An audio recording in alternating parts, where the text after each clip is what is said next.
Hi, everyone. Welcome to Call of Beauty Episode 1.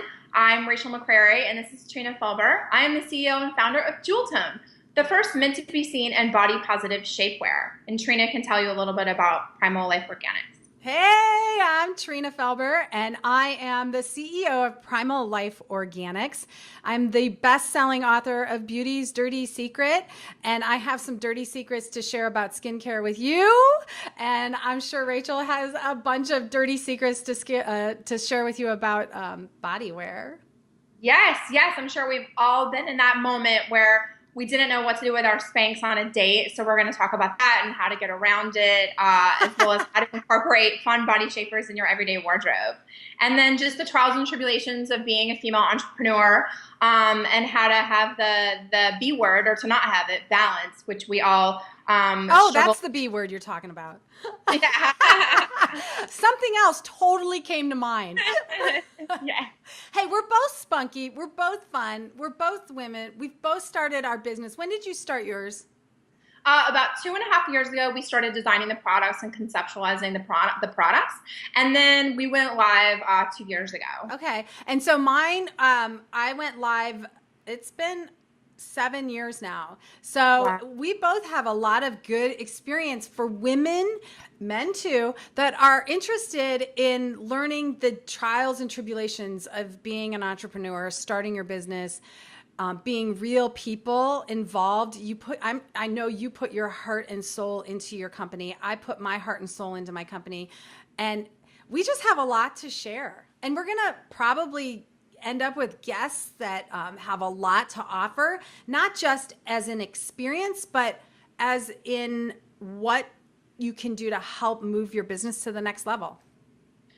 Yeah, that's right. And I actually think that one of my most popular questions that people ask me is, I have an idea. Should I start a company? So we can talk about, whether or not, quitting your corporate job and becoming an entrepreneur is right for you. Wait, what's your background? Tell Yes, everybody. I'm a fashion designer. I have a couple of different design degrees. I had a career in New York City for about 15 years as a fashion designer and as a classically trained lingerie and corsetry designer. So I've designed bras and panties for pretty much every major retailer. So I always tell women, if you've ever bought underwear from Kmart, Walmart, Target, and all the way up to Saks, Bloomies, Macy's, and then boutiques like Kitson, then you've probably bought undies that I've designed. I've sold a couple billion panties in my career. And through that experience of talking to women, I realized that when women buy a bra and panty from Victoria's Secret or something, it's a positive purchase that helps them feel better about themselves. And when they purchase shapewear, it kind of bums them out. So I wanted to just sort of change the psychology around that, and make a fun body positive purchase that we're all okay with talking about and wearing in front of other people, hence the date night conversation. Yeah, because What when do I do? when you're thinking about shapewear, it's usually to hide something, right? Like to tuck something in, to hide something, but it's not necessarily your thought for most women is to have it be something beautiful, and that you have a beautiful body, so you need to make every part of that experience beautiful, and that's what you have done, right? Exactly. So we're taking the shame out of shapewear. We don't really believe in hiding things.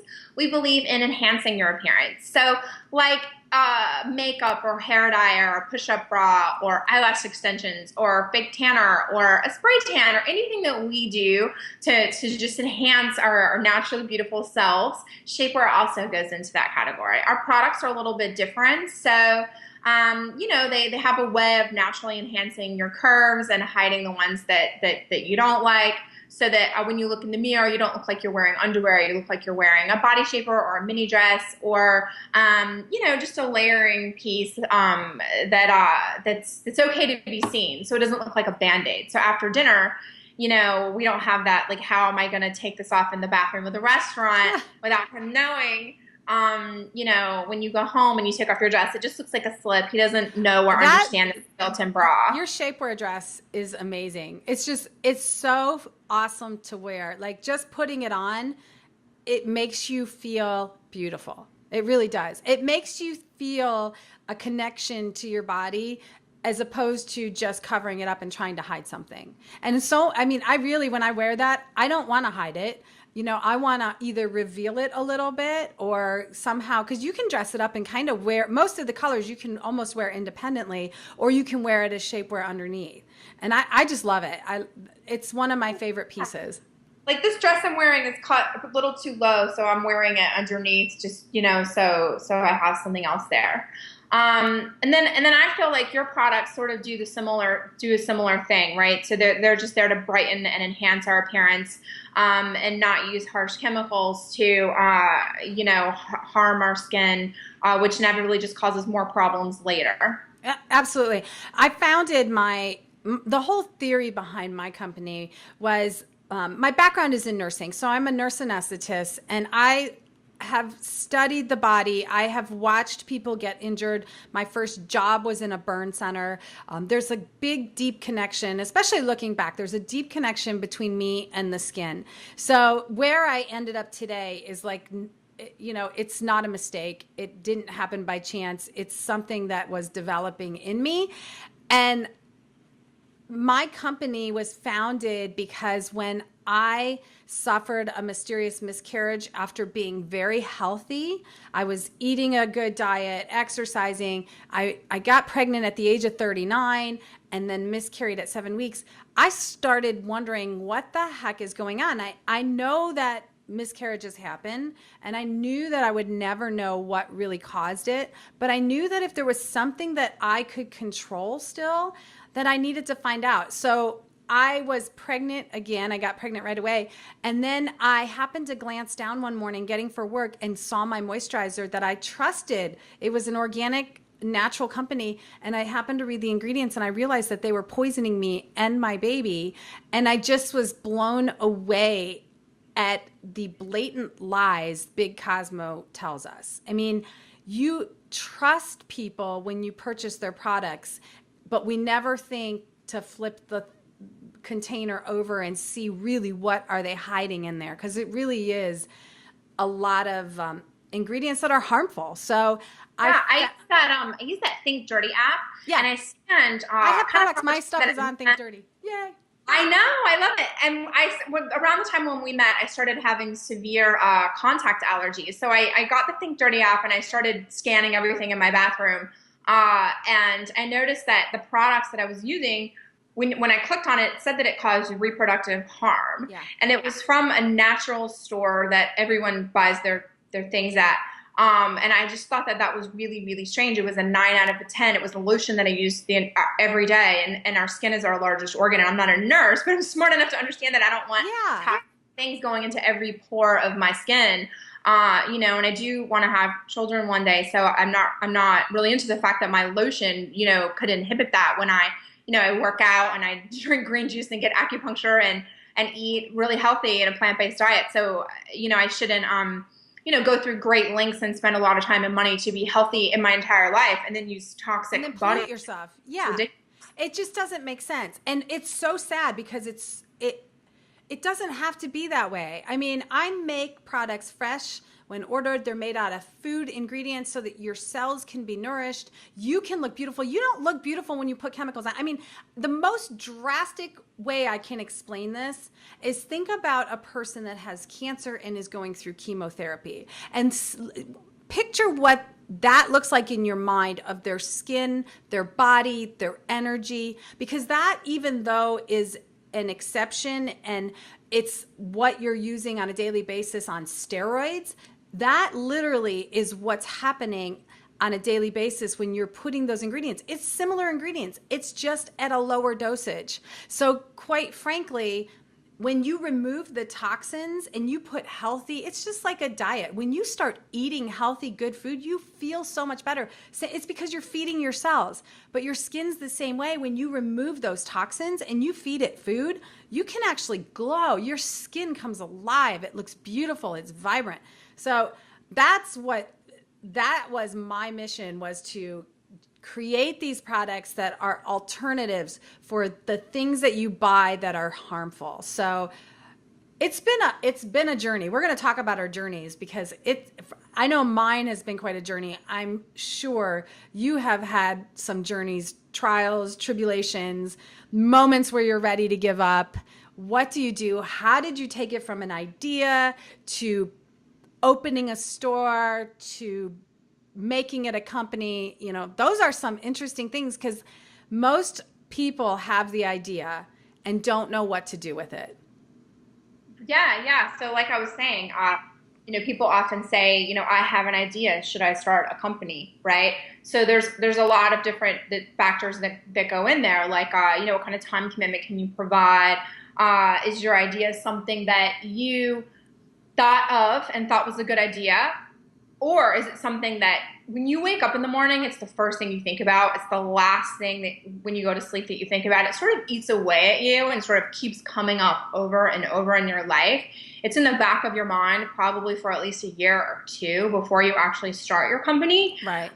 If that's happening, then that's sort of a sign that it's not a fluke and that it's sort of the universe saying, hey, I'm going to keep whispering this to you until you listen, and the voice might get louder and louder and louder and louder until you kind of feel like there's something missing in your life, and that your job soulmate hasn't been realized, and that you're becoming more and more unhappy with whatever it is that you're doing for monetary purposes, and noticing that you're daydreaming about the other thing, right? And then to what level should I start a company? That can you can be a very successful entrepreneur with an Etsy store. You know what I mean? Oh yeah. You don't necessarily have to go after big major retailers in order to make that happen. Entrepreneurship can look like many different things.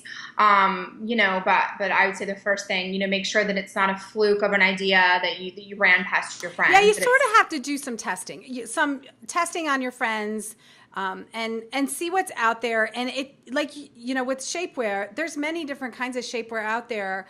How is yours different? So that's what the questions you have to answer before you decide that this is something. How is yours different? How are you making it better? Or how are you making it your own? And does it solve a problem? Yeah. Are you solving a problem that lots of people are having? And people tend to use the term everyone. I was a life coach for a while, and clients like to come and say, what, everyone says this. And I'm like, let's write down who everyone is. I want you to actually tell me. If it's 4 people, that's not everyone. If you got 300 emails, that might be everyone, right? Yeah, right.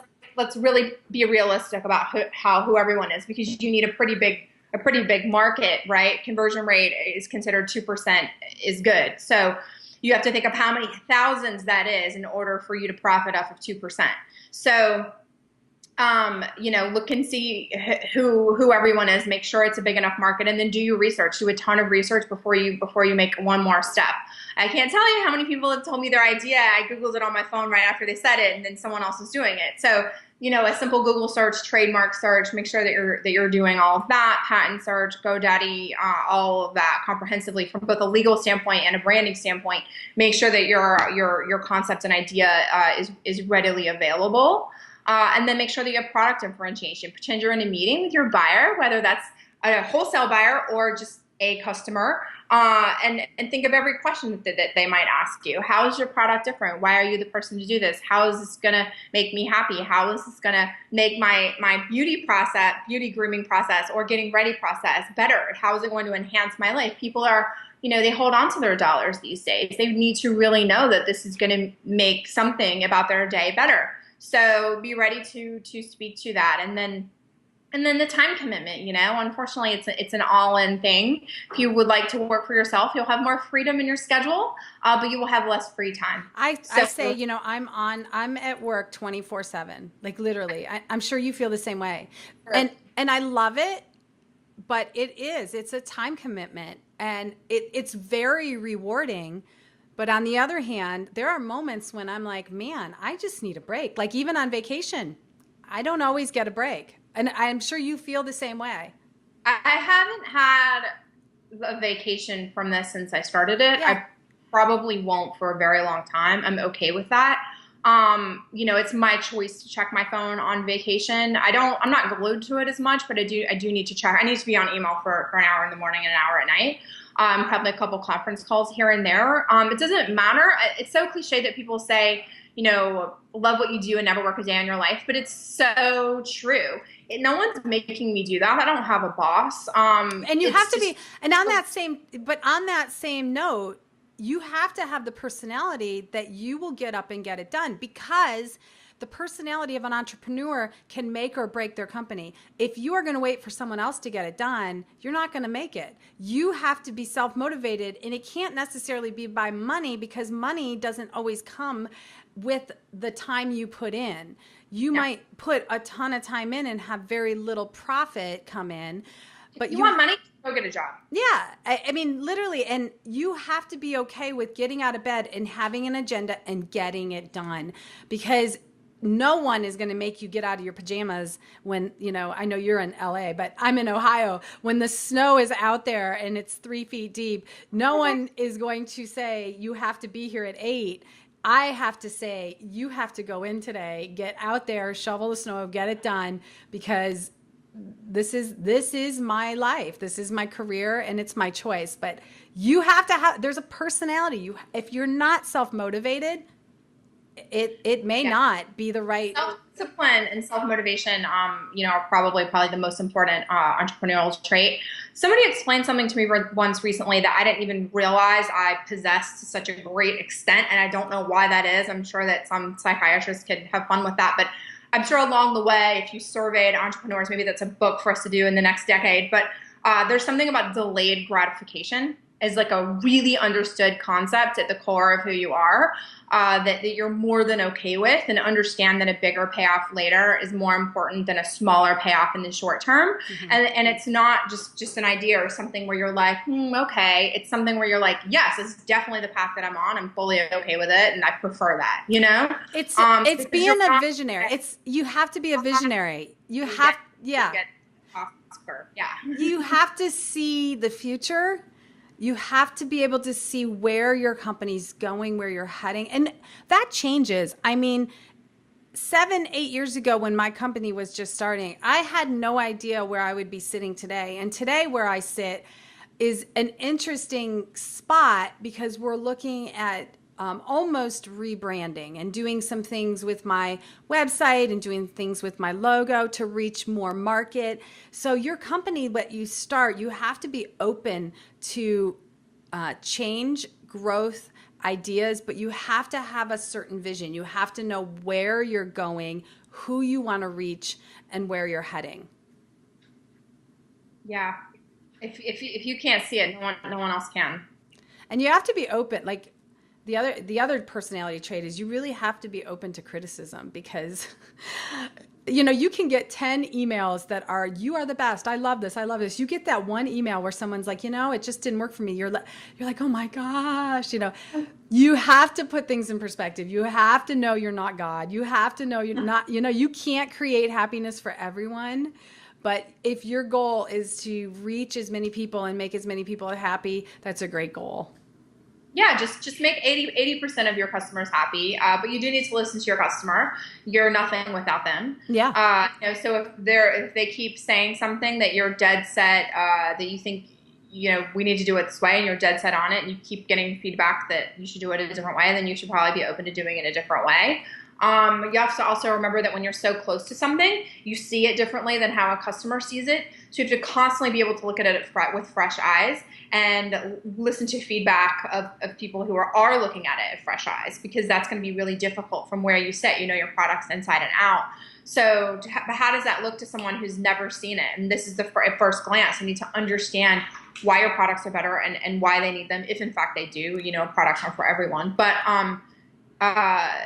just understanding that it's constant evolution and not ever done. And I guess that goes back to the delayed gratification thing too, of just being open to a creative process, being never ending and constantly improving, right? We're constantly bettering ourselves. Our product and branding needs to constantly better itself, right? Absolutely. And I think that, as we go along in these episodes, I think it would be really helpful for people if we go back almost to the beginning. Like today's takeaway, I think after hearing your story of your education, your level, what you did before you did this, is very similar to mine. And what I love to tell people is, especially young kids that are going off to college that aren't sure where they really want to end up or what they really want to study. I like to tell people that, I never thought I'd be sitting in this seat when I was 19 years old. I was going to nursing school and nursing was what I was going to do. And it's stepping stones, just like you. The places that you worked were so in line, but they were literally a stepping stone. But you had to be open to the idea of taking it to the next level on your own. And what I've realized with my career is that was the beginning of my obsession or my passion for the skin. And this is literally an extension of my nursing career. I am literally providing nursing care for your skin. I create my products with my nursing healing. Healing is always my number one priority when I create a product. So this is literally just an extension. It's not a whole new career for me. I mean, in some respect it is. But take a look at where you are today and don't think of this as the end point. Think of it as a stepping stone and what's next. Because some people know they would love to have their own business. They'd love to be sitting in our seats and be an entrepreneur, but they don't know what they need to do to get there. So you need to just open your eyes and be aware of what you're doing and how can you take something in your daily life and make it your own and move it forward to benefit others. Don't you? I mean, when you look back, you probably never thought you'd be sitting in your seat. I actually always thought I'd be sitting. I wanted to be the CEO of a lingerie company since I was about 15. That's awesome. But you probably didn't think you'd actually be creating your own company. You probably thought. Maybe not. Yeah. Well, although I was an entrepreneur in high school, I had a clothing line in high school. So, oh, you did? So I was always pretty. Oh, so you've got that, yeah. My daughter is 6 years old, 7 years, no, she's 7, going on 8, and she is starting her own company. So I think some people really have that in them. She's been driven since she's 3. I've kind of poo-pooed the whole idea myself just because I want her to be a child, but she has never stopped wanting to do this. So at this point, I'm like, okay, here we go. Yeah, that's good to encourage her. It's not an easy road, but it's interesting and fulfilling and the most fulfilling thing I've ever done by far. Helping women feel better, getting letters from them saying, my hips are 55 inches. I've never worn a bodycon dress in front of my husband, and now I feel comfortable. I don't have to hide in the closet after dinner. We can have the whole seduction thing. That makes me happy. And even younger women, I would have the college students that, they view our products as sort of like an American Apparel with like leggings and a blazer or like a sweatshirt with Converse, and they're like, I don't have to wear a bra. This is so comfy. I can just roll into class. Like, if I'm helping people get ready faster and helping them feel more beautiful, then I've done my job. And, that's what I was born to do. It's so much more than making underwear when it comes to women. Like our needs go more to the core of who we really are. I think that's, for everyone, or for people today, women, men, young adults, and even children, finding their place in the world today is so different than it was 20, 30 years ago. And we're much more aware of our bodies and what we put on, and how we interact with our surroundings. So I think we're both in a really good place. And I think we have a lot of knowledge that we can pass on to people, whether you want to be an entrepreneur or you just want to learn about lifestyle or thought process or hard work or whatever the case may be. I'm looking forward to our future episodes where we can talk about and help each other out, because I know I've got questions. I've struggled with things that maybe you have surpassed, and opposite, so. And it would be great to get comments and emails from people. Love to have guests on that can talk about, give us, advice, if you will, or next step or what they did. It'd be great. Yeah, totally. I think we should talk more too about execution. An idea is not worth anything. How do you move into execution? I think entrepreneurs excel at execution. Even this podcast here almost never happened, but we just stopped what we were doing and did it. Right? It's about move and you go into action.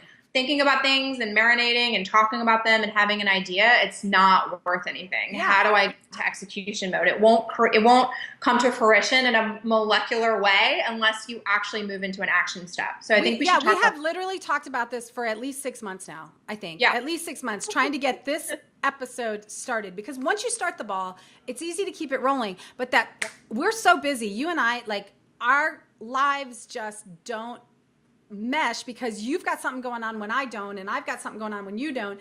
So we finally said, let's just do it. Here's the time, let's meet. And sometimes that's what it takes. So I'm looking forward to moving the ball forward and getting it rolling. Yes, me too. I can't wait. In the meantime, I'm going to continue using your coffee serum. It's my favorite product that you have. Yeah, that coffee bean, man, it wakes you up in the morning. It's so good for your skin, because that caffeine, it gives you a little buzz in your skin. It does the exact same thing for your skin as it does for you. It has that, the caffeine kind of tones and tightens and makes you feel so good. It's tingly and energizing, and I find that it creates a brightness. So thank you. Yeah, and I know that I mentioned the dress, but I have to tell you, if you could make the bodysuit in a swimsuit, you would have... For swimwear. They're using it. My customers tag me on Instagram. They're using it for swimwear. Are they really? So I can wear it as... That is my... I'm telling you, that is... I put that on and instantly... I love it with just jeans, because I'll wear it with jeans and maybe a shirt over it, unbuttoned. But I put that on and I'm like, this is the best swimsuit ever. It's so comfortable. It doesn't ride up. My problem with swimsuits and any bodysuits is it's not long enough. But this one is... Yours is perfect. It doesn't ride up. It doesn't sag. It's like amazing. So yes, I'm going to be sporting it. Lift your arms that you wouldn't pop out, because that's a common problem with bodysuits. So I made it a little too long. Yeah. So on purpose. So some people are saying it's a little bunchy. I'm like, lift up your arms, because it'll smooth out. Because if you don't have the extra slack there and you lift up your arms, your boobs pop out. See, she's an expert in not letting it pop out. So we're both experts in our own fields, and we are here because we want to help other people understand the next steps and how the hard work, but it's a payoff. It's really worth it. Yes. All right. So next episode, we're probably going to talk about what was your suggestion? Moving from an idea to execution. Yeah, execution. That's probably the hardest step, I think. Yeah. And then it gets harder after that.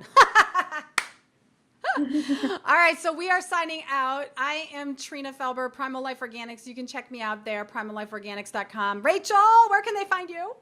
I'm Rachel. I'm the CEO of Jewel Tone. You can find us at shopjeweltone.com, or just type in Jewel Tone in Google. And it's beautiful. So check us out there, and we will be seeing you very shortly. Bye. Bye.